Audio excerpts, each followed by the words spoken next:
सहारा लो, positive energy को आप accept करो और उसी को जीवन में उतारो। And do not let your energy emit in every direction. बचपन में हमारे को जो फिजिक्स का कॉन्वेक्स लेंस की थ्योरी बताई गई, तो हमारे टीचर ने हमें सूरज की रोशनी कड़कती धूप में कागज लेके खड़ा कर दिया है, ये खड़ा रखो इसको, कागज को, देखो क्या होता है। हमारे पसीने छूट गए, चक्कर आने लगे और बोलने लगे, मास्टर जी चक्कर आ जाएंगे, बेहोश होकर गिरेंगे। बोला अंदर आ जाओ, पंखे की हवा खा लो। उसके बाद हमारे को उसने कॉन्वेक्स लेंस लिया और वो सूरज की किरणों को फोकस करना सिखाया और हमसे कहा फोकस करो।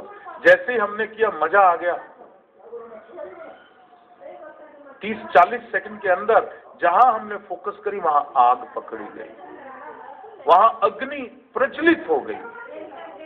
उसी प्रकार से एक पॉजिटिव विचार है, एक नेगेटिव विचार है, एक अचीवमेंट का विचार है और एक फेलियर का विचार है, एनर्जी स्कैटर्ड हो रही है।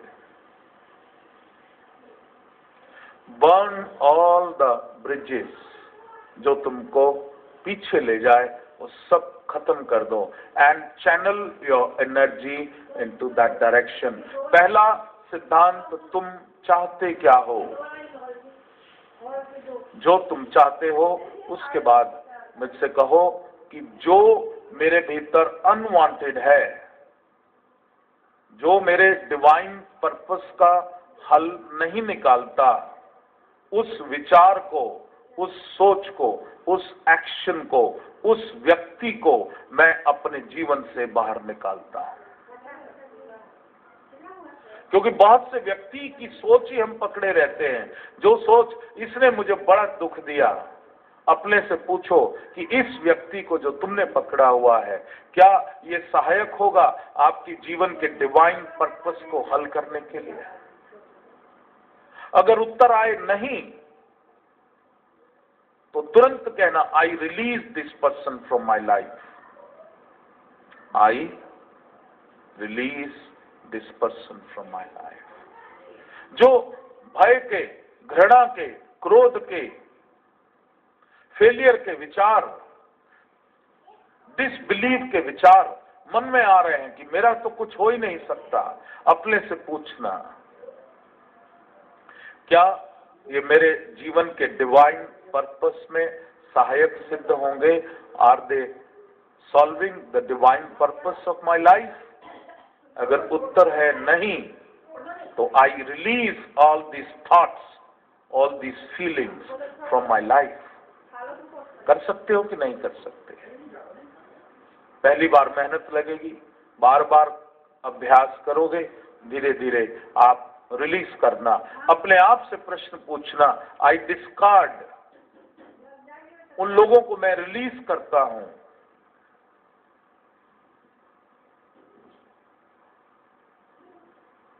जो मेरे डिवाइन पर्पस को हल करने में सहायक सिद्ध नहीं हो रहे, उनको मैं रिलीज करता हूं अपने जीवन से। क्यों मैं उनका वजन उठाए, उनकी सोच को उठाए हुए फिरूं? मैं उन विचारों को रिलीज करता हूं जो मेरे डिवाइन पर्पस को सॉल्व करने में सिद्ध नहीं होते। I release them. Will you do it और not? Please tell me, yes और नो? सिर्फ 2 शब्द हैं, तीसरी कक्षा में सीखे थे। 2 शब्द हैं,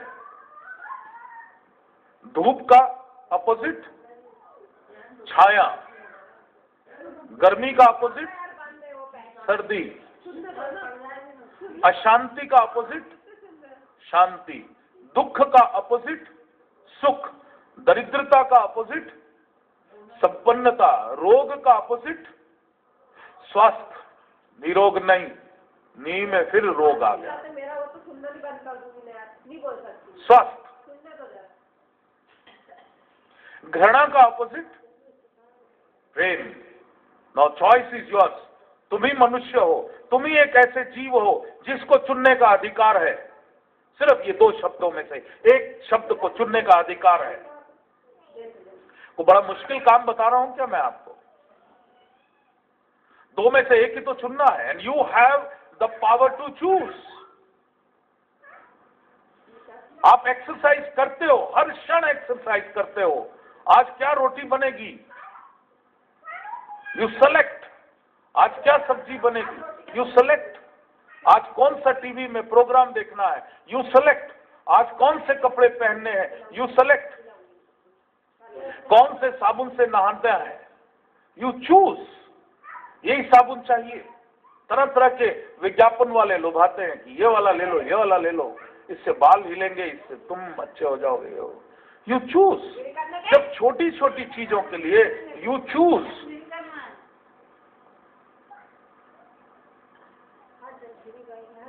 गायें, जानवर, पशु पक्षी वो चुनते नहीं है। जैसा जीवन है, जैसी भोग योनि है, वैसा वो मिलता है उनको। सिर्फ मनुष्य को ऊर्ध्वगति या अधोगति। जब वो सब छोटी छोटी चीजों को तुम चुनते हो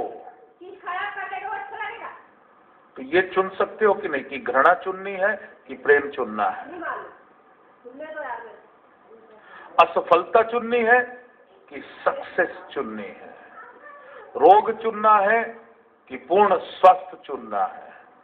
तो सिंपली शांति से अपने आप से पूछो, व्हाट डू आई चूज? और यही मंत्र महेश्वर है, ये बीज मंत्र है। घृणा भी बीज मंत्र है। I hate that person is a full मंत्र। वो वृक्ष बनेगा घृणा का, वो कार्मिक सीड जाएंगे उस घृणा से निकल करके, फसल पैदा होगी। आई फियर, वो एक सीड है। अब उसकी तरफ दूसरी तरफ लिखा भी है करेज। घृणा, प्रेम। You have the power to choose. तुम मानव हो, तुम मनुष्य हो। इस पूरे ब्रह्मांड में और किसी प्राणी को अधिकार नहीं चुनने का, सिर्फ मनुष्य को है। लेकिन माया में फंस के हम जो हमें नहीं चाहिए हम उसको चुनते हैं। अब शिव योग के साधकों, जो तुमको चाहिए सिर्फ वही चुनना। Only I choose what I want to experience in my life. I only choose that thought which I want to materialize in my life. ये नहीं हो सकता कि आप थॉट तो नेगेटिव लाओ और मेटीरियलाइज आप पॉजिटिव जीवन में ले लो, जबकि हर मनुष्य 95% लोग ऐसा ही करते हैं। चूज तो नेगेटिव विचार करते हैं। गूंदते तो कूड़ा है, और जब गूंद लेते हैं तो बोले ये आटा क्यों नहीं बना, रोटी खानी थी मुझे। रोटी खाने के लिए आटा पिक करना पड़ेगा, आटे को निकालना पड़ेगा, उसको गूंदना पड़ेगा, उससे रोटी पकेगी। कूड़े से नहीं पकने वाली, गार्बेज से नहीं पकने वाली। उसी तरह से हर क्षण प्रति क्षण what I want to materialise. इसीलिए मैं आपसे पहली चीज ये पूछवा रहा हूं, तुम चाहते क्या हो? जहां इसका भी विरोध हो गया, अरे बड़ी गड़बड़ चीज सिखा दी इन्होंने, चाहना सिखा दिया। क्योंकि जो तुम चाहोगे, ये नहीं चाहोगे हे भगवान मेरे को बड़ी भारी बीमारी देना, हे भगवान जीवन में घाटा ही घाटा देना। कोई लिखा है किसी ने ऐसा गोल्डन बुक में? चाहने में अच्छा ही लिखोगे। जब चाहना लिखोगे तो जो तुम चाहते हो वैसे ही विचार, वैसा ही रॉ मटेरियल तुमको अपने यहां मंत्र महेश्वर यहां पर डालना पड़ेगा। जैसे जैसे साधना करोगे संचित कर्म रिलीज होते जाएंगे, और जो मैं आपको बता रहा हूं ये अपने आप, ये ज्ञान आपके भीतर से अभ्युदय होगा। ये ज्ञान की ज्योति, ये प्रकाश आपके भीतर अपने आप प्रज्वलित होगा। क्योंकि आपका चौथा शरीर है ज्ञानमय कोश। मैंने अपने गुरु से कहा, किस चीज का, किस साहित्य का अध्ययन करूं जिससे मुझे पूर्ण ज्ञान को प्राप्त हो, सत्य को प्राप्त हो। मैं कंफ्यूज हो जाता हूं पढ़ते पढ़ते। तो बड़ा मुस्कुरा के बोला, you be the book and you be the reader, only then you shall find the truth. तुम ही पुस्तक बनो, तुम ही पढ़ने वाले बनो, तभी तुम्हें परम सत्य की उपलब्धि होगी। और वो ज्ञान जो मैं आपसे बोल रहा हूं, ये कहीं मैंने पढ़ा नहीं, पढ़ मैं सकता ही नहीं, दैट इज माई वीकनेस। मैं कोई भी किताब लेता हूं, 3 पन्ने से ज्यादा मैंने पढ़ा ही नहीं। और पढ़ते के साथ ही कोई ऐसा शब्द, कोई ऐसी लाइन आती है जहां इच्छा करती ध्यान करूं, और उसी में ध्यानस्थ होके वहीं वो टनल्स खुलती जाती हैं और वहीं वो सब ज्ञान अनुभव होना शुरू हो जाता है। आज तक मैं कोई भी एक भी किताब, मेरा रिकॉर्ड है 100% मैंने कोई भी किताब नहीं पढ़ी, क्योंकि जब ये पता लग गया that I am the book and I have to read myself, मुझे वो ज्ञानमय कोश में प्रवेश करना है और सारे वेदों का ज्ञान, सारे उपनिषदों का ज्ञान भीतर ही है। और सभी महर्षियों ने उसी ज्ञान को भीतर से निकाल करके पुस्तकों में डाला। तो मैंने कहा, मैं क्यों नहीं रॉ मटेरियल में जाऊं, मैं ओरिजिनल के साथ पास क्यों ना जाऊं, मैं उसकी प्रिंटेड कॉपी को क्यों अध्ययन करूं, मैं स्वयं को अध्ययन करता हूं। इसलिए साधना के द्वारा ये ज्ञान तुम्हारे भीतर भी जागृत होगा। ये मैं इसलिए बताना चाह रहा हूं कि कल को ऐसी सोच हो जाए तो आप कंफ्यूज नहीं हो जाना और घबरा के ये नहीं आना, बाबा जी ये क्या हो गया, मैं क्या वर्ल्डली दुनियादारी से दूर हो रहा हूं।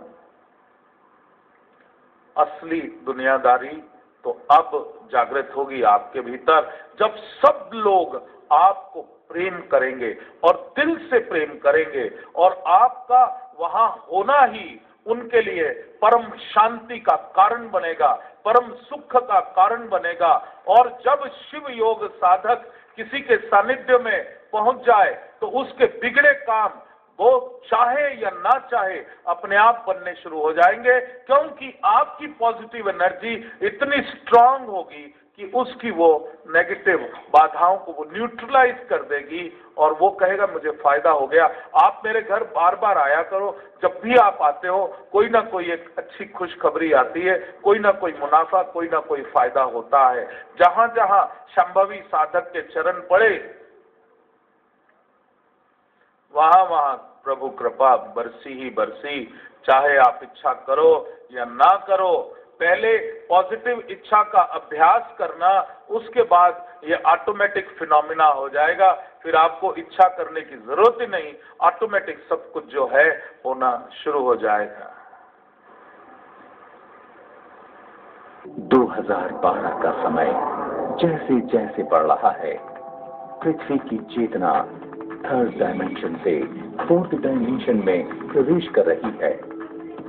ये वो समय है जिसमें कुछ समय की साधना ही कई गुना फल देने वाली है। कई हजार युगों के बाद ये समय आया है। ये समय चूकने का नहीं है, ये अपने जीवन को सार्थक करने का समय है। इस अवसर पर सभी ऋषि मुनि और सिद्ध गुरु मानव कल्याण के लिए साधना रत हो रहे हैं, जिससे पृथ्वी के उत्थान की प्रक्रिया और भी अधिक सुगम हो सके। इसी उद्देश्य से परम पूज्य बाबा जी भी एकांत की साधना में जा रहे हैं। जहां मैं साधना करूंगा वहां पे तुमको साथी रखूंगा, तुमको याद रखूंगा, और वो ब्लेसिंग तो तुमको भी प्राप्त होती रहेगी। माँ भगवती की प्रेरणा के फलस्वरूप बाबा जी चाहते हैं कि इस अवसर पर दुर्गा सप्तशती के 20 मिनटों की दिव्य साधना